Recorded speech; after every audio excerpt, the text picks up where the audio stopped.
કોળી સમાજના આગેવાન નવનીતભાઈ બાલદિયા પર હુમલાની ઘટના બાદ ગઈકાલે તેઓને ડિસ્ચાર્જ હોસ્પિટલમાંથી આપવામાં આવ્યો છે। છેલ્લા 7 દિવસથી તેઓ હનુમંત હોસ્પિટલમાં સારવાર હેઠળ હતા, જેને લઈને તમામ રાજકીય પાર્ટીના કોળી સમાજના આગેવાનો તેમને મળવા પહોંચ્યા। વિવિધ સંગઠનના લોકો તેમને મળવા પહોંચ્યા। હવે મંત્રી પરસોત્તમ સોલંકીના પુત્ર કોળી સમાજના યુવા પ્રમુખ દિવ્યેશ સોલંકી છે તે બગદાણા ગામમાં જવાના છે।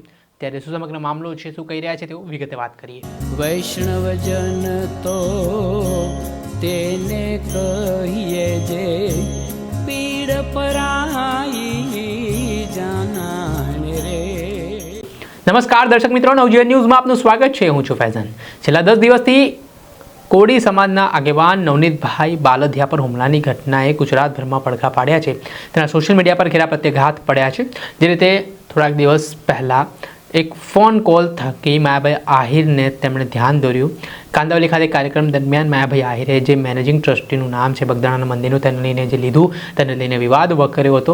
આ ઘટના બાદ માયાભાઈ આહિરનો વિડીયો માફી માંગતો નજરે પડ્યો। ત્યારબાદ મામલો બીચક્યો અને બીજા દિવસે જ 8 થી 10 જેટલા શખ્સો દ્વારા લાકડીઓ, ધોકા, પાઇપો વડે કોળી સમાજના આગેવાન નવનીતભાઈ બાલદિયા પર હુમલો કર્યો અને આ ઘટનાથી કોળી સમાજમાં ભારે આક્રોશ ફાટી નીકળ્યો છે।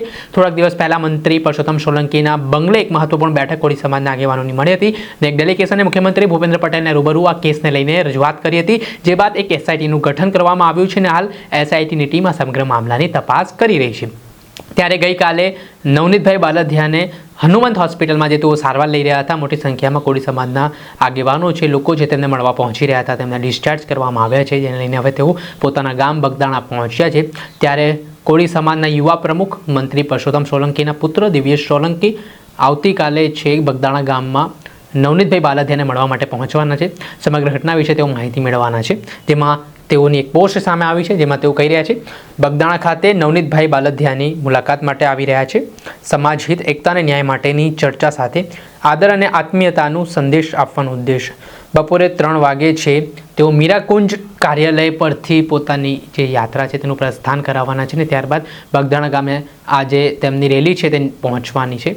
ત્યારે આજે સમગ્ર ઘટનાક્રમ બન્યો છે, તેને લઈને નવનીતભાઈ બાલદિયાની મુલાકાતે કોળી આગેવાનો પહોંચી રહ્યા છે। આ ઘટનામાં આગામી દિવસોમાં એસઆઈટીની તપાસમાં શું મોટા ઘટસ્ફોટો થાય છે, શું ચોંકાવનારા ખુલાસા થાય છે તે જોવું રહ્યું। દર્શક મિત્રો, આવો જ વિડીયો જોવા માટે નવજીવન ન્યૂઝ જોતા રહો। વૈષ્ણવજન તો તેને કહીએ જે પીડ પરાઈ